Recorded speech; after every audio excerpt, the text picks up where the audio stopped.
शरणागतीचा पहिला प्रकार नारदांच्या दृष्टीनं अनुकूल्यस्य संकल्प हा. ज्या परमेश्वराला आपण शरण गेलेलो आहोत किंवा ज्या सद्गुरूंना शरण गेलेलो आहोत त्यांना अनुकूल काय आहे, त्यांना आवडतंय काय, रुचतंय काय, तसंच आपण करणं. प्रतिकूल्यस्य वर्जनम.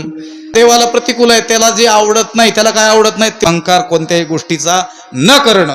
देव माझं रक्षण करेलच करेल असा अंतरी दृढ विश्वास. गोप्तृत्व वर्णन तथा. आणि प्रथमतः त्याचं स्मरण. आपल्याला देखील देवाचं स्मरण होतं, पण संकट काळी. आणि संकट काळी देखील प्रथमतः आपण विचार करतो या संकटातून सोडवणार नातेवाईक जवळ आहेत का. कुठेच लागला नाही की मग त्वमेव माता च पिता त्वमेव आत्मनिक्षेप. आणि स्वतःला देवाच्या पायी झोकून देणं हा पाचवा प्रकार.